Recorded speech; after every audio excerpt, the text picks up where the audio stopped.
Welcome, you're listening to Saltgrass. This is just a quick little message with some New Year's reflections and updates for you.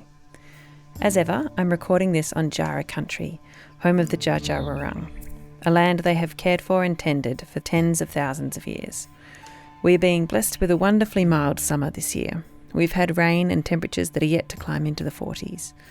Jara country is large and reaches from the cooler and wetter Dalesford area to the semi-arid area that is Castlemaine and Bendigo. Here in Castlemaine, our soil is largely clay and rock, and everything dries out and goes yellow by November and December.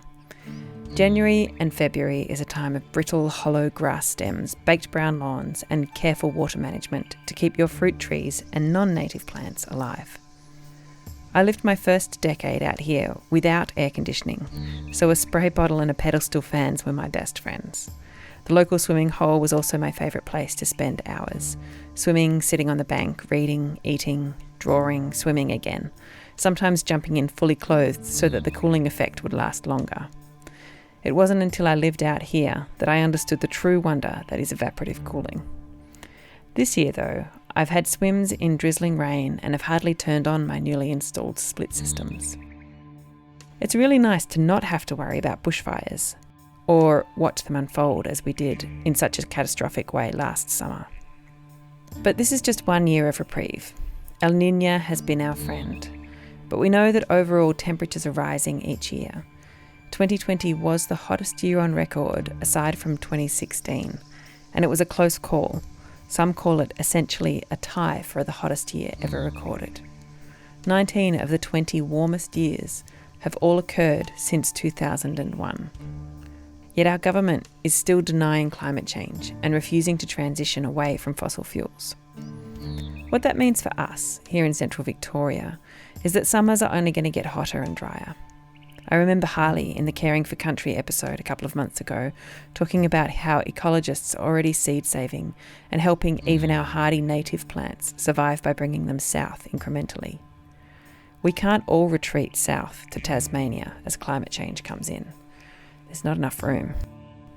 We really need to do everything we can right now to reduce emissions, draw down carbon, and find ways to live that not only reduce our carbon emissions, but make us caretakers, not just takers, on this planet. This summer, I have taken a full month off from my various workplaces. I'm only days away from everything starting again, and yet I still feel tired. I have heard it expressed by so many people around me. We're all bloody exhausted. How can a year of being locked down and forced to stay at home have exhausted us so much? But not knowing what's going to happen next and worrying about possible disasters is exhausting. Having to rethink even the smallest and most habitual of actions is tiring. Not knowing if you'll have enough money or if going to the shops will give you a deadly virus, yep, that's pretty tiring. Here in Victoria, we've been extremely lucky to have a government who has taken the science seriously and has taken action to ensure that everyone did what we had to do in the short term to ensure our longer term safety. We are lucky to have had months of lockdown, but we were not unaffected by that, obviously. I hate to think about it, but climate change is going to create a lot more instability than COVID has, and it's going to last a lot longer. This is how we feel after 1 year, with vaccines already on the horizon and our government able to offer financial assistance and no food shortages. And all of those things are not guaranteed in a climate-affected future. Every year around this time I do a personal stock take. What has the year past been about? What happened? How did I grow? How was I challenged? Who did I spend time with? And I think about the year coming up. What would I like it to be? What choices have I got in front of me? And I don't love New Year's resolutions. I'm way too contrary to ever do something because I've told myself I'm supposed to do it. I'm kind of more likely to do the opposite thing. But I do like to take the time to get a bit more clarity about what sort of life I would like to be living and what I can do to get closer to that. Moving more lightly on this earth and working towards a common goal of a safe climate future has been high on my list for quite a few years now. And personally, I've still got a long way to go, but I'm chipping away at it, challenging myself to change one thing at a time. This time last year, I was planning and preparing for the first season of Saltgrass in the new incarnation of the show. I'd been wanting to create the show for 2 years and had finally got the funding. Producing this show over the last year has certainly not been what I expected. just as so much in 2020 wasn't. I knew I was going in with the idea that I was a novice and I would be talking to people who knew about the climate crisis in more depth than I did. I was going in as a learner. But what I was not expecting was to have humorous, soulful, heartfelt and insightful conversations with so many different people, and people with such a broad spectrum of backgrounds. People have shared their life stories, their deeply held beliefs and their hard-earned experience. Speaking to the guests on this show has given me a lot of hope, and in spite of how dire the situation is, I hope listening has given the same to you. Through the whole year, I was able to keep the show going, even though I couldn't have guests in the Main FM studios or interview people face to face. We still managed to make it work with phone interviews and patching together the tech I already had at home. My little field recorder got a really solid workout this year. In my annual stocktake of the year that has been, 2020 has left a stronger impression than many years before it. You'd think that this would bring with it a bit more clarity about what I would want for the future. Yet it seems hard this year to think about the upcoming year, 2021, to plan or even set goals, I guess because things are still so uncertain.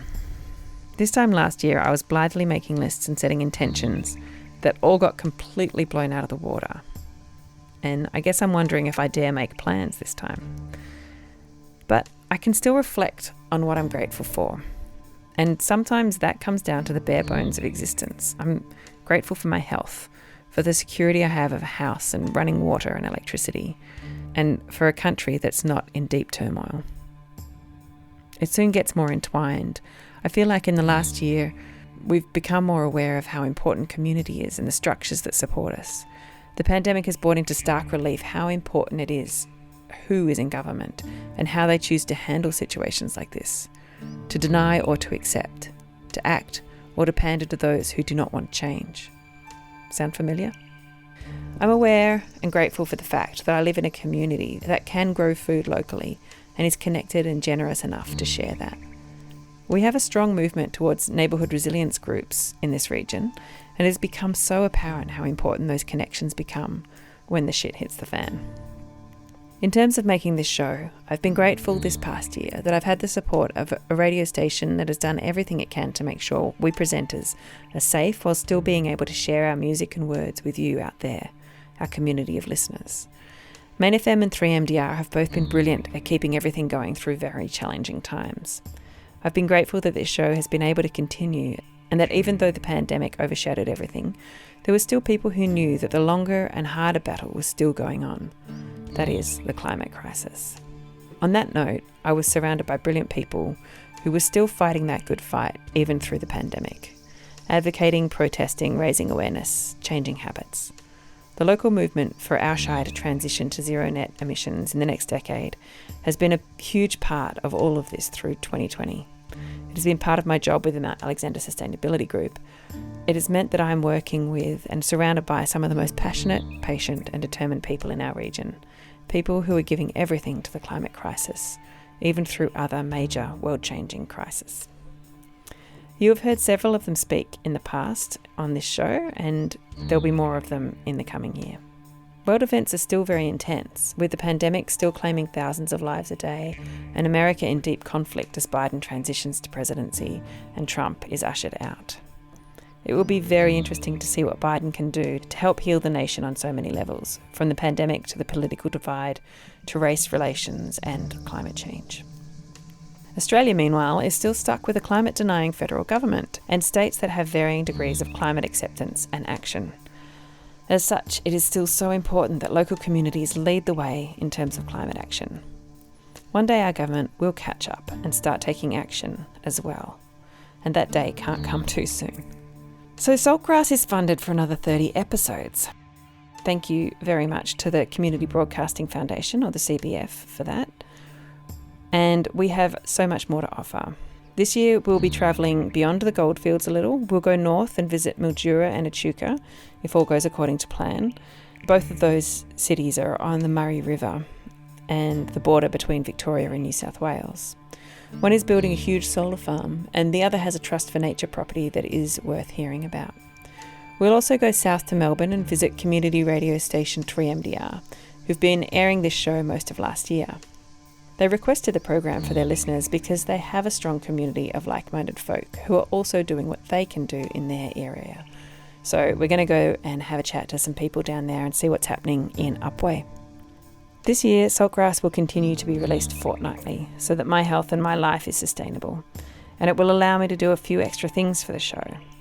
I'm tossing around a couple of new ideas, like maybe a book club. There are so many wonderful books out there that have really given me hope and fresh new perspectives on the climate problem. And every time I read one, I just kind of want to read the whole book out loud to you guys as an episode, which isn't really the best way to share a thing like that. So I thought, why not get a few people together to discuss these books as an episode, which is a little bit more interesting than me just reading out loud. We'll let you know in advance what the book is, and then maybe a month later we'll discuss it. And if you want to join in, you can read the book as well. And then when we discuss it, you can submit your thoughts to us and we'll read them out loud on the episode. I'll also be starting an e-news, which I've been intending to produce all year, but never quite got around to. So please head to saltgrasspodcast.com and sign up for the e-news. I'll give you the latest episodes straight to your inbox and other updates and tidbits as they come up. Don't forget to subscribe to Saltgrass on your favourite podcasting app.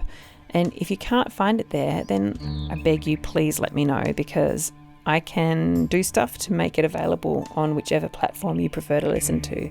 So let me know which platform is your favourite, and if you can't find Saltgrass there, I'll do my best to get it there. I have a new look for the podcast this year. I hope you like it.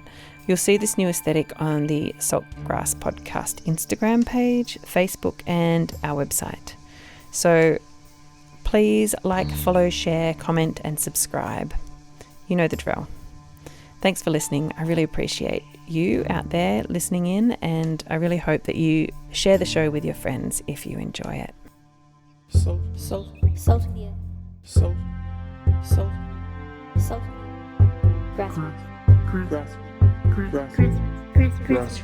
Grassroots. Salt of the earth people. Grassroots change. Saltgrass.